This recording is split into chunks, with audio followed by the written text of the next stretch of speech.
be when someone approaches me in the street and asks me to sign up for a monthly charity donation. Women calculating that if they buy all 5 pairs of shoes that they want in the Black Friday sale, they'll save £800. 120,000. And this is my girlfriend in high heels trying to walk the 10 yards from our taxi to the restaurant. Ow! Oh!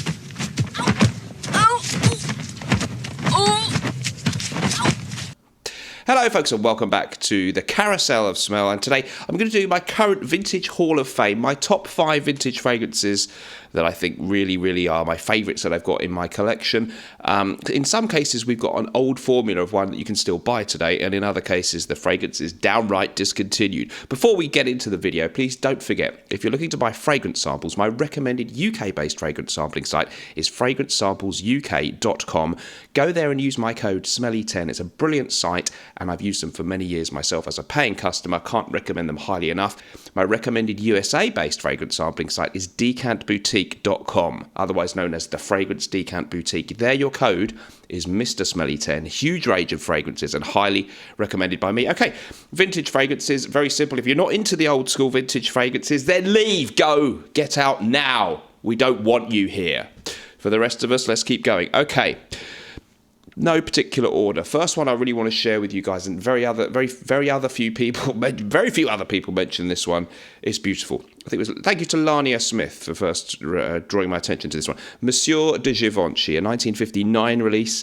In many ways, they're equivalent to Chanel's Pour Monsieur. Just a beautiful, I think officially a Chypre fragrance, a citrus-leaning Chypre fragrance. I love the way that it's described as having Hesperidic notes in the old blurb around the fragrance. I think that means citrusy. Anyway, beautiful citrus, herbal tones, oak moss, and if you can pick up the vintage one, there's a Parfums Mythique one in a sort of slim bottle, which is pretty good too. But if you can get one of the ones, a few different permutations of it, this is a splash 50ml eau de toilette. I haven't got too much left actually, you need some more.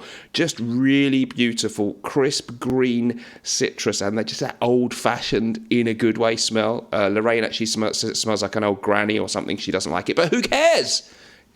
I mean, I respect her and her opinion, but you can't please all the people all the time. I love Monsieur de Givenchy, and if you people are going to complain, oh, it's no good, we can't find these. I found them all, and I didn't pay hundreds of pounds for this. You know, I think almost all of these are out there for a not incredibly high price. At least if you hang in there for a couple of weeks, they do show up on eBay. Monsieur de Givenchy, love it, amazing, very me.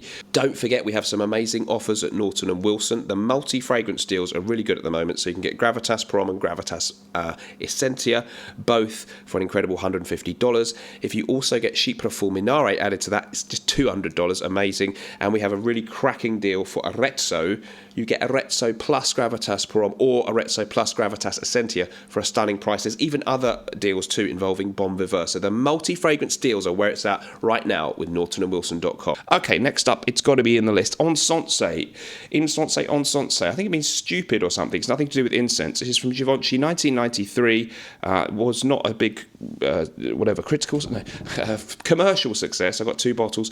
It's a fantastic citrus floral combination. Actually, I think it's officially a fougere. It is basically the smell of spring blossom in a masculine scent. The aura of spring pink, those first few weeks, which are about just happening here, where the spring blossom comes onto this tree, on the trees, and you feel happy for the first time in months if you live in dark Britain.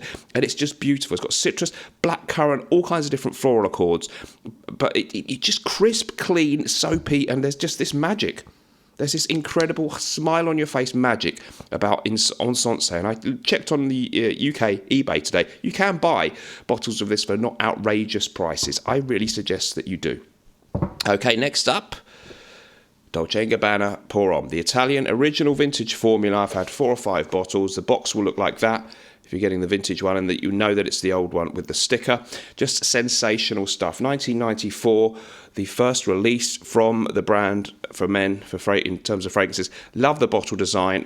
There's a smaller one there. You get 75ml or 125ml bottles. Really, again, it's citrusy, woody accords, beautiful herbs, and a little twist of fresh green tobacco that gives it this unique.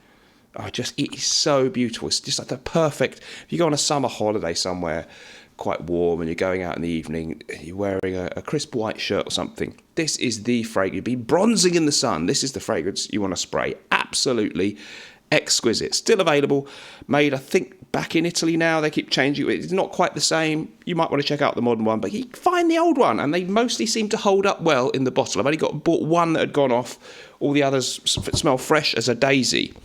Daisy's not a note in the fragrance. Okay, next we've got, this might be a top 6. I didn't count very well. Okay, it's Rive Gauche. Rive Gauche Pour Homme from Yves Saint Laurent. Little to say about this one other than it is the ultimate barbershop smell. It's smells like a fantastic shaving cream.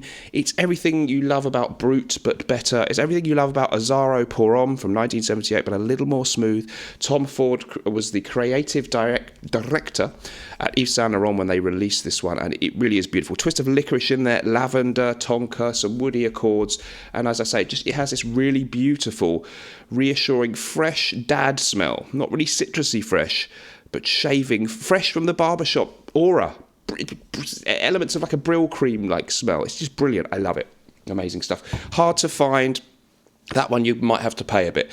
Next up, Kouros, Yves Saint Laurent. I've got the Paris of the Ritz version. There's a great thing called Raiders of the Lost Scent, and if you Google that and look up all the different types of Kouros, this is the most precious. It's the first era.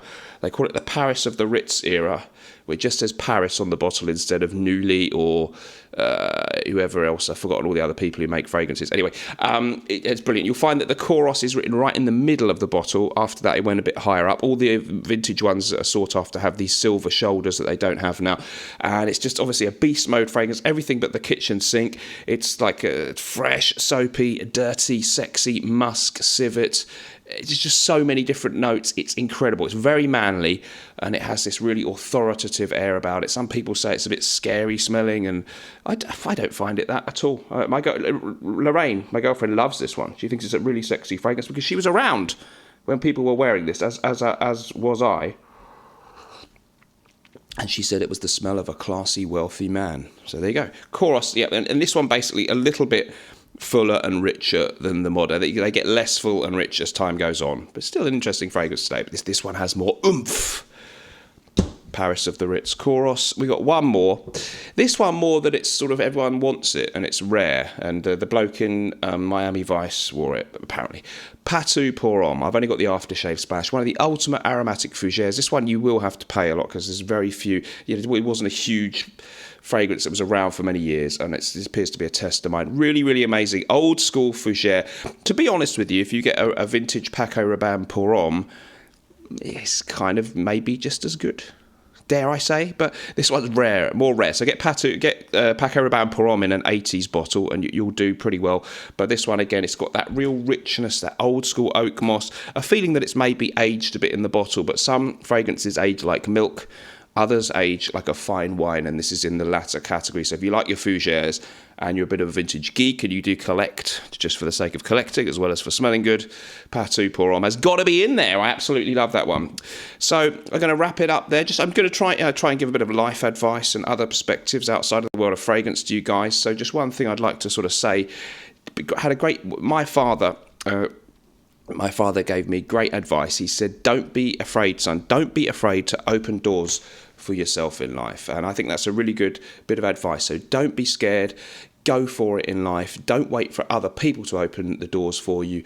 Get out there and open doors for yourself, all right? And unfortunately, it didn't help him much. He got sucked out of an aeroplane, but there you go. So guys, if you've enjoyed the video, please subscribe. Even if you haven't, you can subscribe anyway. Maybe the next one will be better. It could hardly be any worse. Also, don't forget, whatever we do in life, let's project. And although sometimes life may stink, at least we can always smell good, right? Bye-bye.